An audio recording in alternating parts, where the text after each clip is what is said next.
কাঁচামালের বাজার প্রতিনিয়ত এলোমেলো হচ্ছে না? ওটা বলতে পারবো না, বাজার কি হবে না হবে ওটা আল্লাহ পাক সেই জানে। দর্শক বন্ধুরা আসসালামু আলাইকুম। দর্শক কেমন আছেন? আশা করি সবাই ভালো আছেন। দর্শক বন্ধুরা ক্রমশই পরিবর্তন হচ্ছে পেঁয়াজের দাম। আমরা রয়েছি পেঁয়াজের পাইকারি হাটে, আমাদের সাথে রয়েছে একজন ব্যবসায়ী কাকা। কাকা আসসালামু আলাইকুম। ওয়ালাইকুম আসসালাম। কেমন আছেন? আলহামদুলিল্লাহ। ব্যবসা বাণিজ্য কেমন চলছে আপনাদের? ব্যবসা বাণিজ্য ভালো না। ভালো না? না, আজকে কত মন পেঁয়াজ কিনছেন চাচা? 45-46 মন কিনেছি। 45 থেকে 46 মন। কোথায় যাবে পেঁয়াজগুলো? এটা মাথায় হয়েছে আমি উঠতে বাধাই অর্থাৎ রাখাই পেঁয়াজ। রাখাই। আচ্ছা, বর্তমানে হাটে এখন আমদানি কেমন রয়েছে? আমদানি মোটামুটি ভালোই। মোটামুটি ভালো। কৃষকের ঘরে কি এখন পর্যাপ্ত পরিমাণে পেঁয়াজ রয়েছে? তেমন পিস মানে কি, মানে এলসির দরকার নাই। এলসির দরকার নাই। আচ্ছা, আজকে কত করে পেঁয়াজ কেনা বেচা হয়েছে হাটে? 17, 18, 19। 17, 18, 19 কোয়ালিটি ভেদে না? আচ্ছা, আপনার এই পেঁয়াজ কত করে কিনছেন? 1735টা পড়তে হয়েছে। সব মিলিয়ে 1735 টাকা করে কেনা হয়েছে না? আচ্ছা চাচা, ব্যবসার সাথে কতদিন যাবত জড়িত আছেন আপনি? 20 বছর। 20 বছর। এই 20 বছরের অভিজ্ঞতা কি বুঝেছেন সামনে দেশি পেঁয়াজের বাজার বাড়বে কিংবা কমবে? হ্যাঁ, আমার ওটা বলার ধরে।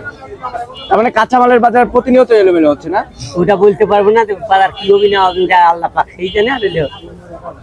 তো বর্তমানে আমাদের বাংলাদেশের কৃষকরা কি ন্যায্য মূল্য পাচ্ছে পেঁয়াজ বিক্রি করে? এখন কৃষকরা তো দাম পাচ্ছে না তো, এখন কি 1600-1600টা বেশি কি হয়? 1600-1600টা তো পড়তেই হয়ে গেছে। তাতে কেমন দাম হলে কৃষকরা ন্যায্য মূল্য পাবে? আমাদের 3000টা বাজার হল তাহলে কৃষকের পোষায়। এখন বর্তমানে 3000 হলে কৃষকের টাকা পোষাবে না? আচ্ছা আচ্ছা। তো সব মিলিয়ে আমাদের বাংলাদেশে তো এবার পর্যাপ্ত পরিমাণে পেঁয়াজ চাষ হয়েছে। এখন কি এলসি পেঁয়াজ দরকার আছে বাংলাদেশে? এলসিবি খালি এটা বেশি খালি 1000 টাকা। আচ্ছা আচ্ছা, তার মানে এখন বর্তমানে এলসি পেঁয়াজ দরকার নেই, আমাদের বাংলাদেশে যে পেঁয়াজ আছে এই পেঁয়াজের চাহিদা পূরণ হবে না? আচ্ছা আচ্ছা, তো ঠিক আছে চাচা, ধন্যবাদ আপনাকে। দর্শক, আমরা সরাসরি একজন ব্যবসায়ীর সাথে ছিলাম, কথা বলে যেমনটি জানতে পেরেছি আজকে প্রতিমন পেঁয়াজ বেচা কেনা হয়েছে সর্বনিম্ন 16 থেকে শুরু করে সর্বোচ্চ বাজার রয়েছে 1900 টাকা অবধি। কোয়ালিটি ভেদে কিন্তু দাম নির্ভর করছে।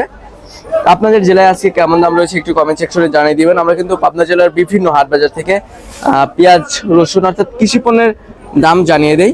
আমরা এই মুহূর্তে যে হাটে রয়েছে এটাই পাবনা জেলার একটি ঐতিহ্যবাহী হাট, ধুলাউড়ি হাটে রয়েছে। এই ধুলাউড়ি হাটে আজকে প্রতিমন পেঁয়াজ বেচা কেনা হয়েছে সর্বনিম্ন 1600 এবং সর্বোচ্চ বাজার রয়েছে 1900 টাকা। দর্শক বন্ধুরা, সবাই কিন্তু আপনাদের মূল্যবান মতামত কমেন্ট সেকশনে জানিয়ে দিবেন।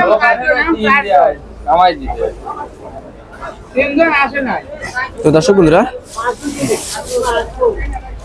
সবাই কিন্তু ভিডিওটি শেয়ার দিবেন। আমরা রয়েছি পেঁয়াজের হাটে, ধুলাউড়ি হাটে। দর্শক, তো দর্শক সবাই ভিডিওটি শেয়ার দিবেন। তাদের সময় যারা আমাদের সাথে ছিলেন সকলকে অসংখ্য অসংখ্য ধন্যবাদ জানাচ্ছি। সবাই ভালো থাকবেন, সুস্থ থাকবেন। আল্লাহ হাফেজ।